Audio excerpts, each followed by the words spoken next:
Bom dia, gente. Ei, Aline. Bom dia, professora. Tudo bem? Joia. Vamos lá, né? Bora. Começar nossa aulinha. Hoje a gente vai falar sobre responsabilidade patrimonial. Na última aula, nós falamos a respeito de cumulação de execução. E eu acho que a gente começou, eu só fiz uma breve introdução de responsabilidade patrimonial. Só relembrando, né, gente, é possível a acumulação aí de execuções desde que haja identidade entre o credor e o devedor, desde que haja mais de um título executivo extrajudicial. Tem que haver também, gente, o juiz tem que ser competente para poder julgar todos aqueles, né, analisar aquelas ações executivas, aquelas execuções. E, além disso, o procedimento a ser utilizado tem que ser o mesmo. Isso quer dizer o seguinte: eu tenho que cumular, se eu for cumular, duas obrigações de pagar quantia, ou duas obrigações de fazer, ou três obrigações de não fazer. Eu não consigo cumular no mesmo processo uma obrigação de fazer com obrigação de pagar quantia, uma obrigação de entrega de coisa com obrigação de pagar quantia. E até mesmo dentro do procedimento de pagar quantia, a depender da origem da dívida, eu não consigo acumular tudo no mesmo procedimento. Foi o que a gente exemplificou aqui com relação ao pagamento da pensão alimentícia. Se por um acaso, gente, houver aí uma pensão atrasada, até os últimos 3 meses, a gente vai ver mais para frente que a cobrança se dá por meio de um procedimento chamado execução sob pena de prisão. E ele é um procedimento próprio, um procedimento específico.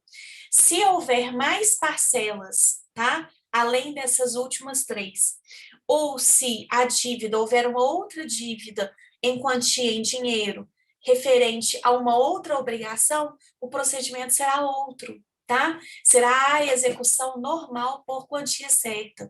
Então, percebam, até mesmo sendo a mesma obrigações de quantia, né? A depender da origem dessa obrigação, a depender das parcelas vencidas, o procedimento será diferente. Então, nem mesmo assim eu poderia acumular essas execuções, porque elas teriam procedimentos diferentes. Então, é essencial que o procedimento a ser utilizado em todas as execuções seja o mesmo, para que seja possível aí a acumulação de execuções. E então, gente, eu comecei a falar para vocês um pouquinho a respeito de responsabilidade patrimonial e a gente terminou nossa aula. O que acontece, gente, com relação à responsabilidade patrimonial? É o seguinte, o Professora patrimônio... Roberta, Pois não, Aline? deixa eu te falar. Mais para frente a gente vai falar mais sobre essas ação de acumulação. Você A estava acumulação explicando. em si, não, mas a gente vai falar de cada procedimento. Então tá ok. Tá? Aí, assim, aí pode ficar tranquila. Nós vamos aí destrinchar cada um dos procedimentos. Vou explicar Então para tá, vocês, assim, bem direitinho, a gente tem os esquemas, e aí eu explico para vocês cada um dos procedimentos, tá? Pode ficar tranquilo. tá ok. Obrigada. Nada. E aí, então, gente, com relação à responsabilidade patrimonial, o que acontece é o seguinte: existe uma sujeição do patrimônio do devedor ao pagamento de uma determinada dívida, tá? Por que que é uma sujeição? Porque se esse devedor, gente, adimplir a dívida de forma tempestiva, né, dentro do prazo que deveria ser paga essa dívida, não haverá necessidade aí de atingir o patrimônio dele, do patrimônio dele acabar respondendo pelo pagamento da dívida. Entretanto, se por um acaso não houver esse pagamento, esse patrimônio do devedor, ele fica sujeito ao pagamento dessas obrigações, tá? E aí o que acontece é o seguinte, gente, até então, em regra, aquele patrimônio que está sujeito às obrigações do devedor seria o patrimônio presente e o patrimônio futuro, tá? O patrimônio presente quando? O patrimônio presente quando ele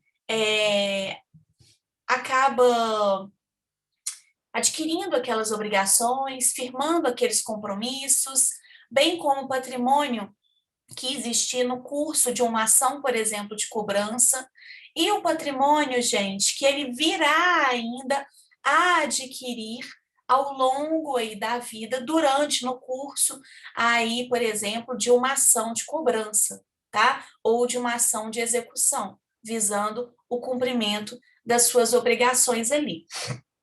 Mas essa questão, gente, de tempo, isso não é cediço na doutrina, tá? Para a gente poder estabelecer o patrimônio presente.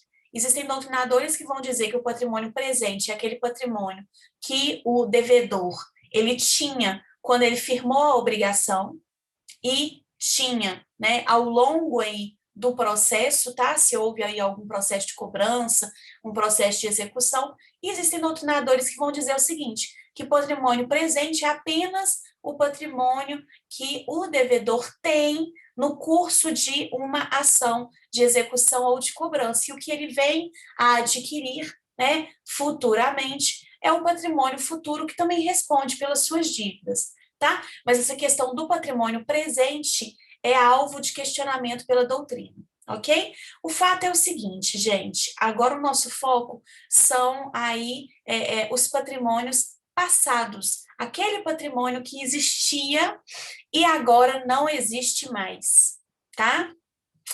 Esse patrimônio passado do devedor, gente, pode vir a responder pelas dívidas dele.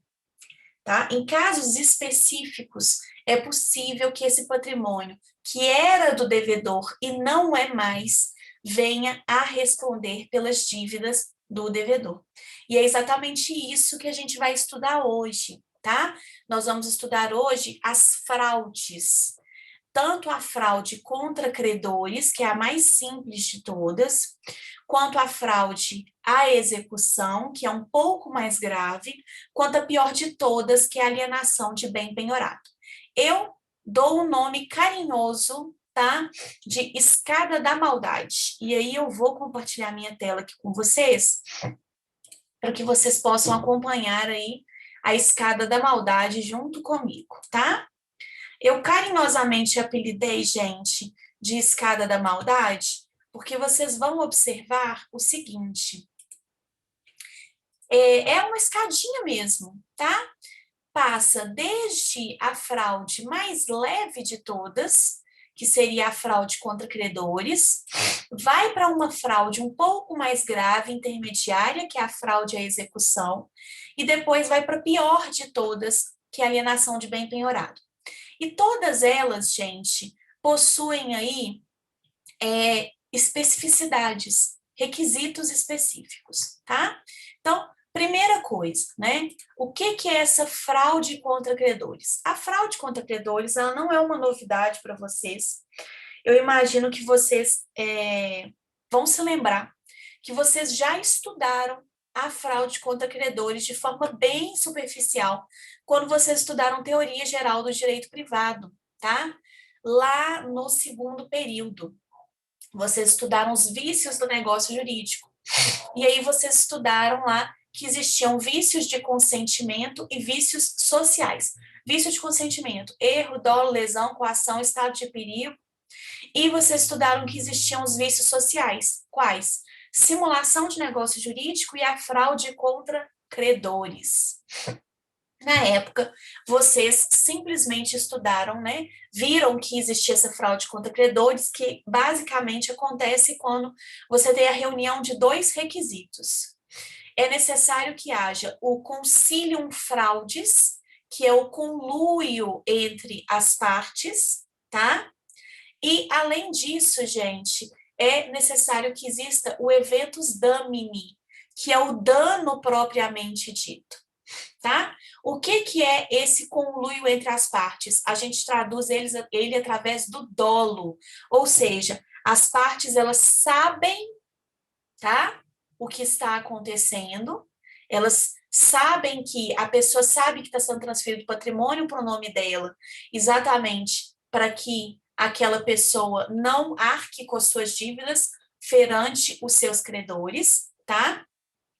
E ela sabe também, gente, que ela acaba, né, no caso, se envolvendo nisso.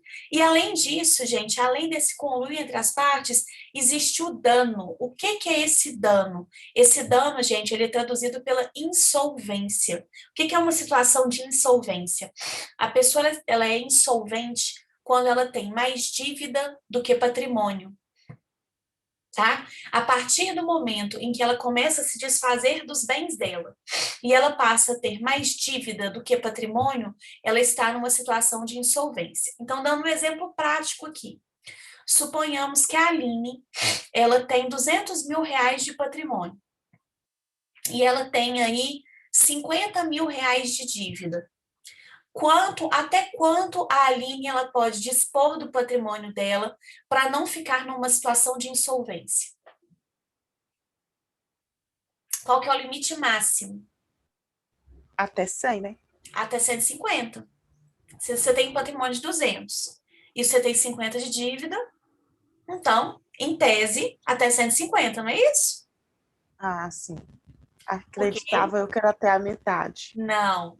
Você tem que ter dinheiro suficiente para poder pagar as suas dívidas. Então, se você ali abriu mão de 150 mil reais de patrimônio, mas ainda tem 50 mil reais de patrimônio, em tese, pelo menos, você ainda não está numa situação de insolvência. Mas se você, por exemplo, abrir mão de mais R$ 1.000, você já está numa situação de insolvência. Se você abrir mão de R$ 1, você está numa situação de insolvência, entende? Porque aí o que acontece? Seu patrimônio não é mais suficiente para poder abranger, para poder quitar as suas dívidas. Entendeu, Aline? Entendi. Professora, eu não Diga. entendi essa parte do dolo. Tá. Necessariamente, Aham. pode, Não, pode falar. o devedor e a outra pessoa tem que estar com esse mesmo intuito, porque É. normalmente o devedor que fica sempre com esse intuito, né? E Uhum. aí o terceiro, que normalmente eles chamam de laranja, né? Uhum. Não fica É. assim com essa intenção. Só que aí o que acontece? Aí é questão de prova, tá? Aí esse terceiro, ele vai ter que comprovar que ele não sabia do intuito aí do que não havia conluio entre eles. E aí, Aline, acontece uma situação que é bem específica, que é a seguinte: dependendo da forma como o negócio jurídico foi realizado, o terceiro ele sabia ou deveria saber que esse negócio poderia prejudicar outras pessoas, entende? Então, é aquele negócio, a gente tem que sempre desconfiar, eu sempre falo isso com os alunos, a gente tem sempre que desconfiar daquele negócio que é muito vantajoso. Às vezes, um bem que está sendo vendido por um valor muito abaixo do valor de mercado. Nesses casos, a justiça, né, ela pode entender que, pelas especificidades aí do negócio jurídico, pela forma como ele foi fechado, pelo valor que houve a compra do bem, o devedor e o terceiro estavam em conluio, porque esse terceiro sabia ou deveria saber que tinha alguma coisa errada ali, entendeu? Então, essa parte do conluio, ela é um tanto quanto subjetiva. E mais, se por um acaso essa transferência de bens se der a título gratuito, presume-se a fraude absolutamente. Olha para você ver Professor, como que é complicado. Pois não, Débora? tudo bem? Bom dia. Tudo, bom dia. No caso de casas, imóveis, né, que são leiloados, Uhum. leilão, no caso assim, né, tem perigo, né? Não, não. No caso de leilão, não, porque o que acontece? A gente vai estudar isso um pouco mais para frente, essa parte de leilão. O leilão ele acontece da seguinte forma: no primeiro leilão, o imóvel, o lance mínimo dele para você adquirir um imóvel em leilão, né, um bem em leilão, é o valor de avaliação do bem. é o mínimo, tá? Então, se o bem, por exemplo, está avaliado em R$200 mil, no primeiro leilão, o lance mínimo é R$200 mil. Se por um acaso ninguém tiver interesse em adquirir esse bem no primeiro leilão, ele vai a um segundo leilão que já está com a data determinada lá no edital. E aí, gente, lá no edital também consta qual que é o valor mínimo no segundo leilão. No segundo leilão, o mínimo não é mais o valor de avaliação do bem. É um valor inferior que pode estar fixado ali no edital, e na ausência de fixação do edital, a gente utiliza a regra do CPC, que diz o seguinte: o imóvel não pode, né, o bem no segundo leilão, ele não pode ser adquirido por preço considerado vil. O que é preço vil? Menos do que 50% do valor de avaliação do bem. Entendeu? Entendi. Então, no segundo Certo. leilão, ele não pode ser inferior a 50% do valor de avaliação do bem. Mas se ele for superior a esse valor, se tiver em conformidade com o valor que está no edital, porventura, né, em relação ao segundo leilão, ao segundo edital, não tem problema. O que pode acontecer com relação ao leilão são outros vícios, tá? Por exemplo, uma ausência de uma nulidade com relação à intimação de outros credores, uma ausência de intimação ou de citação em relação ao executado, tá? Algo nesse sentido. Mas com relação a valores, a não ser que desrespeite o valor do edital ou o valor do CPC, que seria menos do que 50% do valor de avaliação do bem. Tá? Entendi, professor. Beleza, obrigada. Nada. Mas aí não corre esse risco, não. Porque mesmo porque quando a gente vai ver que quando a gente faz esse leilão, existe a necessidade de você fazer a intimação de todos os promitentes credores, tá? Então, se esse imóvel, por exemplo, que está sendo leiloado, ele tiver hipotecado, a gente tem que fazer a intimação do credor hipotecário também. Se ele já tiver uma penhora nesse bem e ele está indo a leilão, tem que fazer também a intimação do credor pignoratício. Se ele tiver, por exemplo, uma alienação fiduciária, tem que fazer a intimação do credor fiduciário. Se ele tiver ali sendo objeto de compra e venda, tem que fazer a intimação do promitente vendedor ou do promitente comprador. Então, assim, é uma série de questões que a gente tem que observar para poder levar esse imóvel a leilão. Tá? Então, esse risco não é corrido nesses casos. Beleza.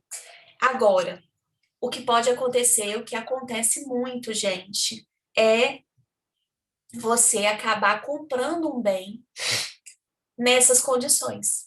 E aí, gente, vocês vão me chamar de doida, mas eu não sou.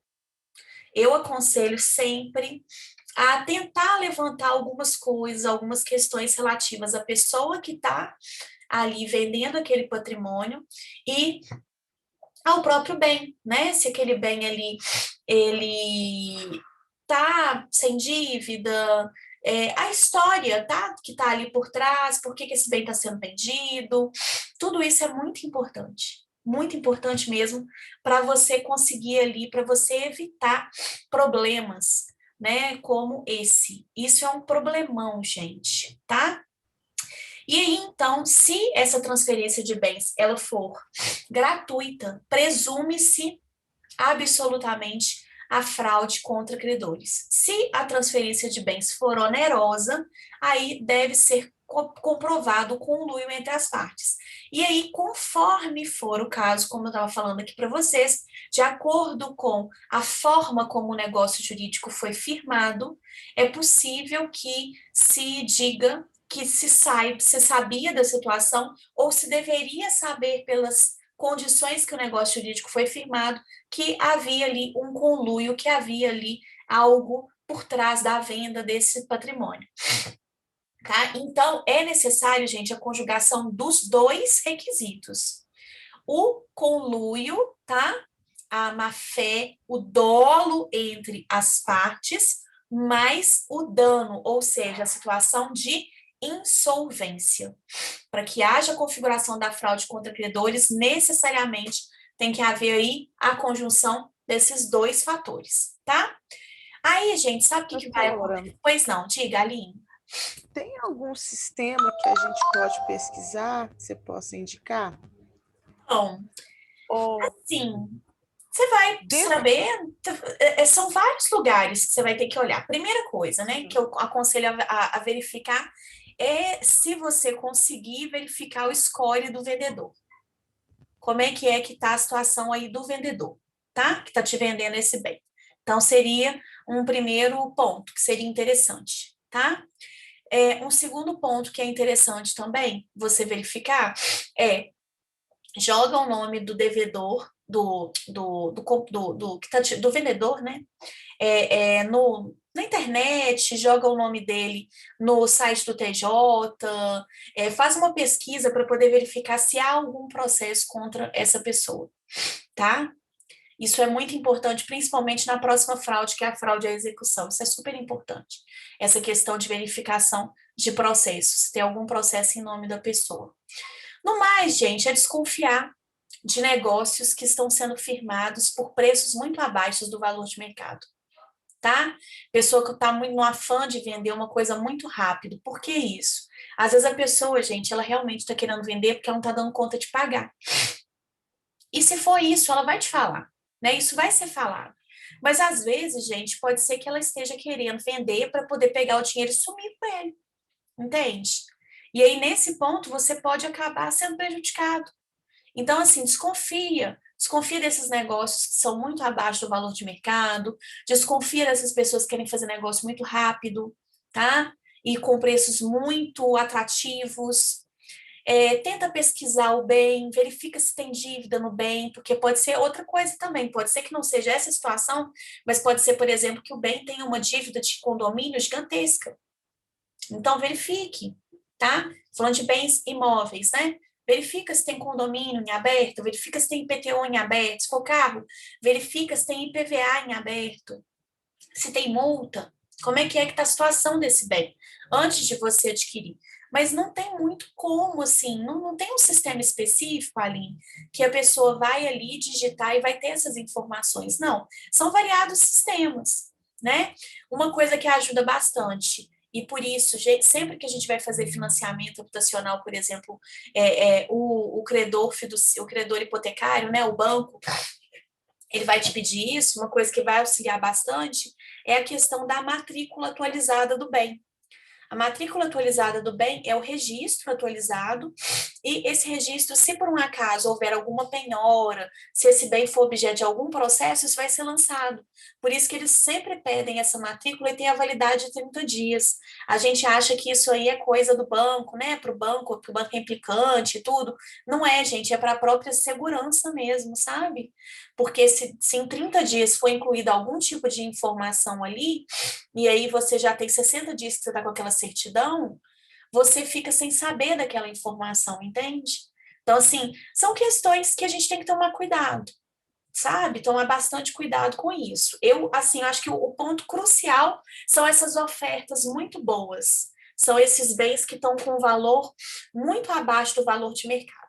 Aí, nesses casos, eu sempre falo assim, coloca o pé atrás, verifica por que está sendo vendido a esse preço. Alguma coisa tem. Tá joia? Entendi. Mas não A tem assim, não. penhora, a penhora, no caso, é sempre verificar, então, a certidão de matrícula. Em bens imóveis, né? Mas, por Sim, sim. exemplo, dependendo do bem, não vai estar na certidão, porque às vezes o bem não tem certidão. Se for, por exemplo, um quadro, né?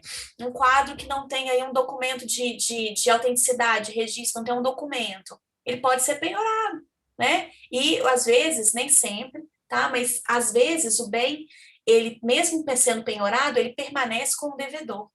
Essa que é a grande questão, entende? Por isso que é possível, às vezes, acontecer essas fraudes. Porque nem sempre o bem, embora penhorado, sai da mão do devedor, sai da mão do executado, entendeu? Então, assim, toma cuidado. Por exemplo, vai comprar carro, verifica a situação daquele veículo, verifica se tem algum impedimento lançado. Tem uma situação que aconteceu de um ex-aluno meu, há alguns anos atrás. Ele me parou lá na família, eu estava indo para a sala de aula, ele, professora, pelo amor de Deus, deixa eu conversar com a senhora aqui 2 minutos. Eu falei, claro, pois não. Aí ele falou para mim e falou assim, olha, professora, aconteceu o seguinte, eu comprei um carro de uma pessoa. E aí eu não sabia que essa pessoa, ela estava ali se separando e tudo. Ela, até então, o estado civil dela era solteira, só que essa pessoa, ela tinha uma união estável, gente.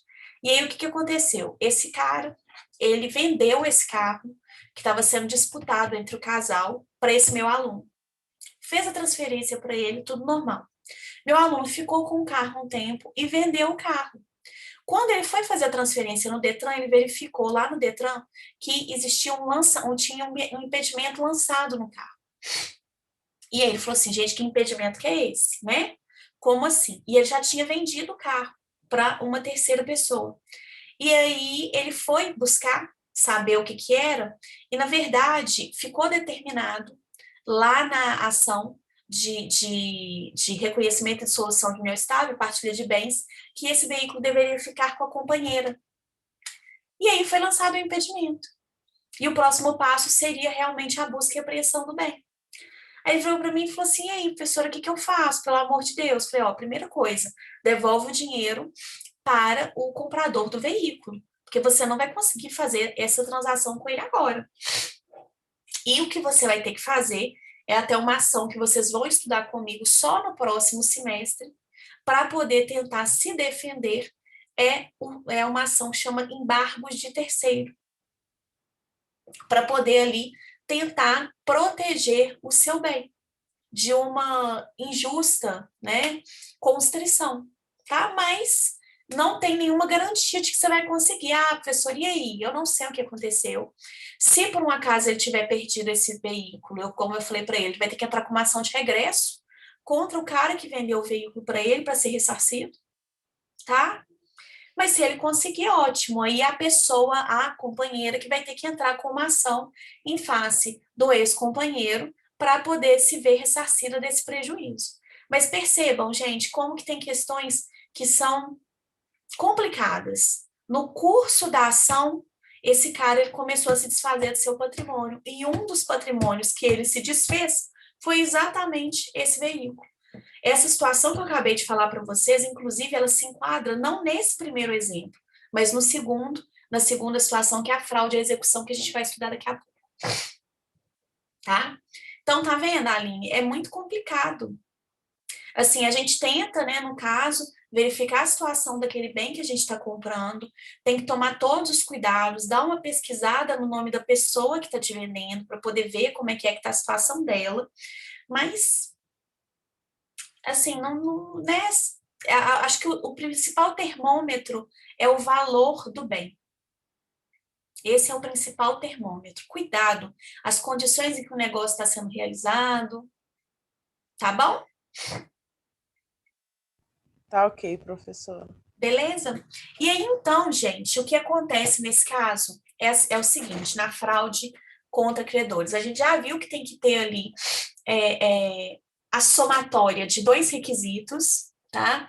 O conluio, o dolo entre as partes, a má-fé, mais o dano, ou seja, a insolvência. Tem que haver esse conluio e essa insolvência, tá? A não ser nos casos em que a transferência do bem se dá a título gratuito, que aí esse conluio, ele é presumido, tá? Presume-se absolutamente. Além disso, gente, para que eu possa desfazer esse negócio jurídico, existe uma ação específica. Lá, quando vocês estudaram isso, lá em Teoria Geral do Direito Privado, vocês viram que existe uma ação específica, e vocês viram naquela época que seria uma ação anulatória, que seria uma anulação de negócio jurídico, tendo em vista que o único vício do negócio jurídico que causava aí nulidade absoluta era a simulação de negócio jurídico. Era o único vício.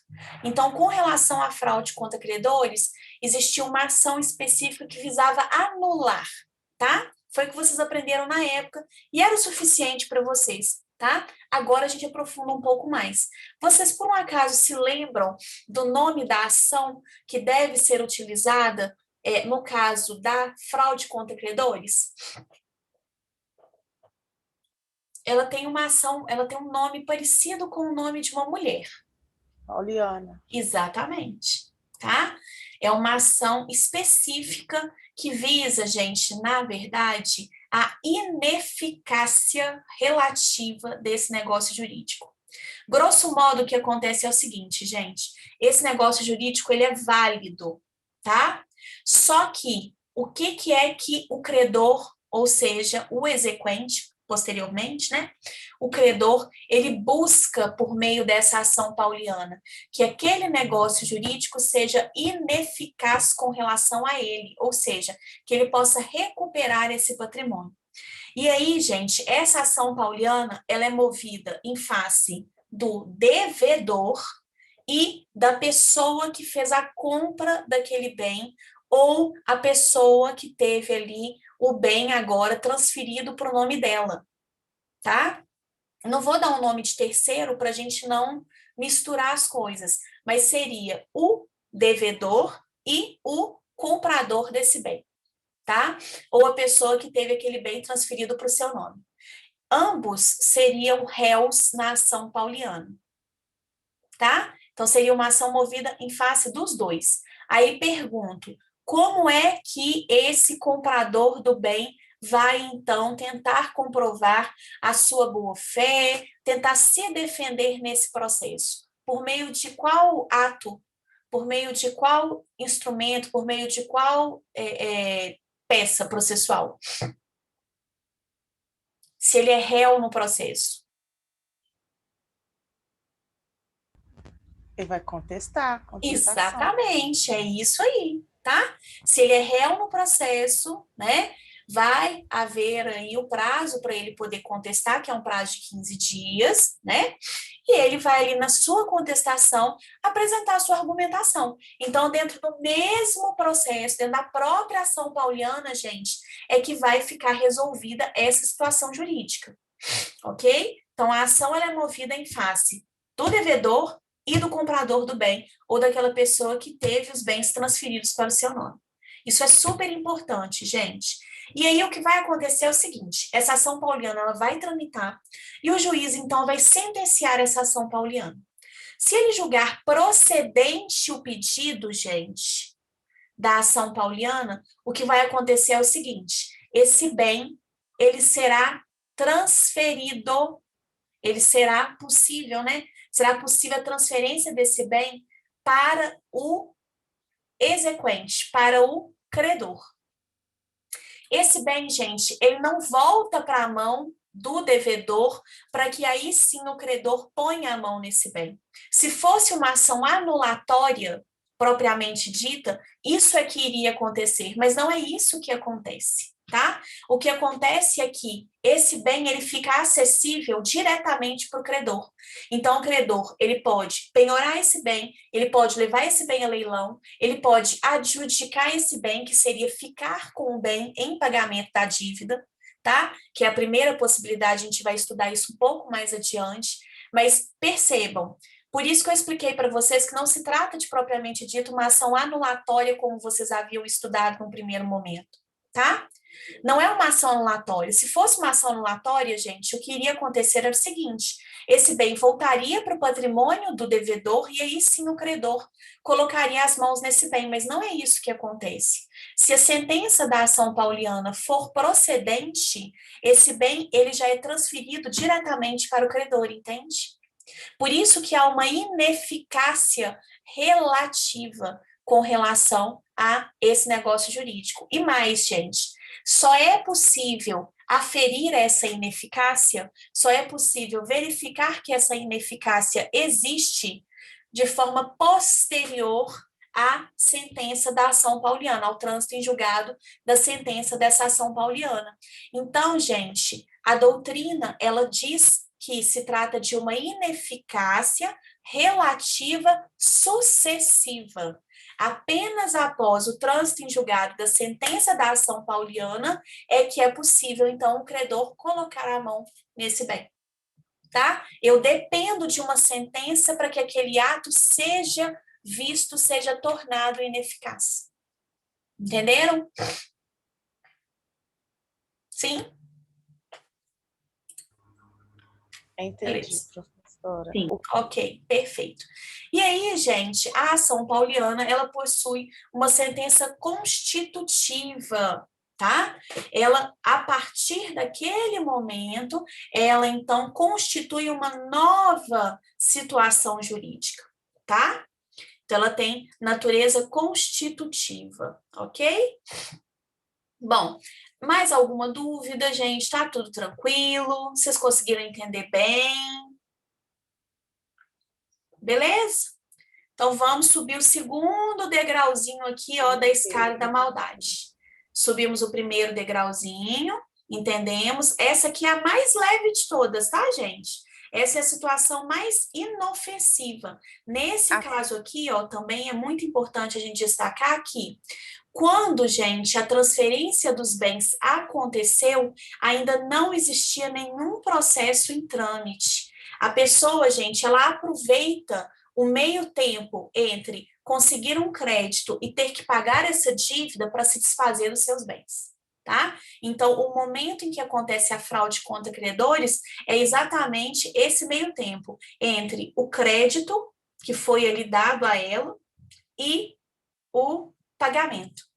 Nesse meio tempo, que até o vencimento da dívida, é que ela começa a se desfazer dos seus bens. Portanto, gente, não há ainda nenhuma ação em trâmite em face do devedor, quando ele começa a se desfazer dos seus bens, tá? Isso é muito importante. Por quê? Porque se já houver alguma ação em trâmite, essa ação não precisa de ser uma ação de execução, ela pode ser uma ação de conhecimento, uma ação normal, tá? Uma ação ordinária, mas se essa ação, gente, for capaz de reduzir a pessoa a uma situação, a pessoa, ao autor da ação vier a conseguir colocar as mãos no patrimônio dessa pessoa, então, se, por exemplo, for uma ação de indenização por danos morais, uma ação de indenização por danos materiais, se a gente estiver diante de uma situação, gente, em que essa ação, ela pode vir a trazer uma responsabilidade patrimonial,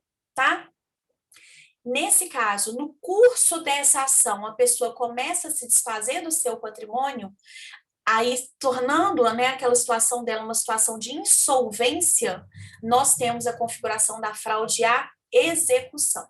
Então, para a fraude à execução, a gente precisa da existência de um processo em trâmite, tá? Então, tem que ter um processo em trâmite, esse processo pode ser de conhecimento ou de execução, não precisa de ser um processo de execução, tá? A questão do processo de conhecimento seria um processo que seria capaz de trazer uma responsabilidade patrimonial para aquela pessoa, ou seja, se ela não pagar, a gente vai em cima do patrimônio dela, tá?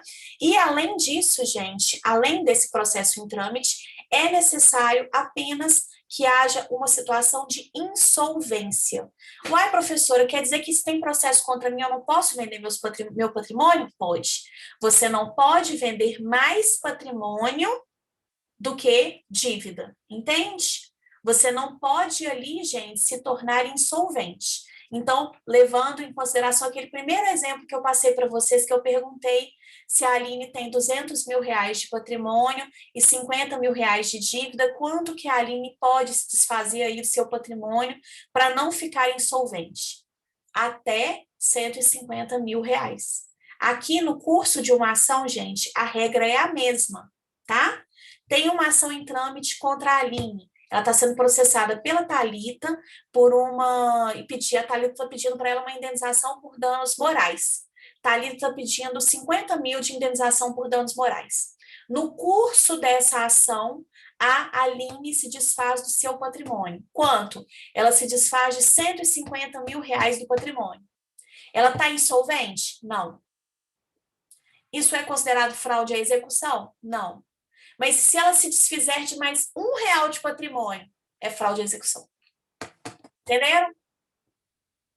Então, tem que haver um processo em trâmite, mais a insolvência.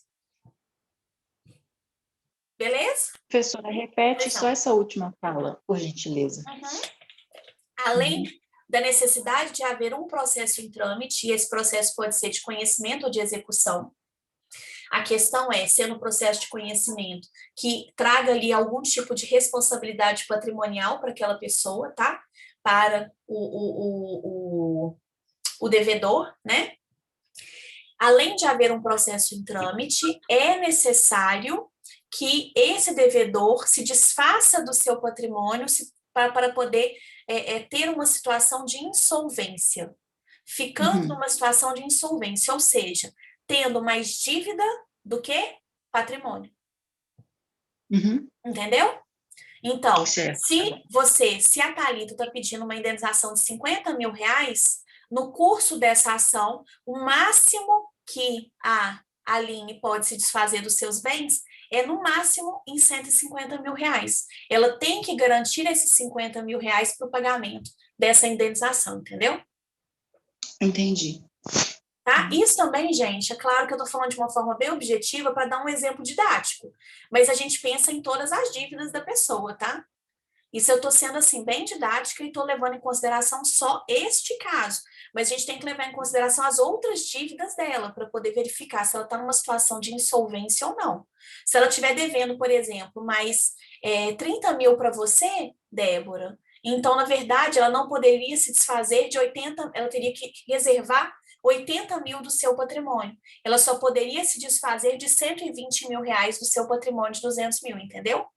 Porque ela teria que guardar 80 mil, ela teria que resguardar esses 80 mil reais em patrimônio para o pagamento das suas dívidas. Entendeu? Beleza? Yes. Beleza. Esse é o segundo degrauzinho da escada da maldade, tá? E nesse caso aqui, gente, nós temos uma ineficácia relativa originária. O que quer dizer isso? Esse ato, ele é ineficaz com relação ao credor, tá? Essa ineficácia, ela é originária, não é necessário aqui, gente, uma ação para poder tornar esse ato ineficaz. O ato, ele já nasce ineficaz. E aí, façam a gentileza, por favor, de entrar no próximo link, a gente está com menos de 1 minuto dessa aula. Entra aí no próximo link para eu poder acabar a explicação com vocês. Beijo!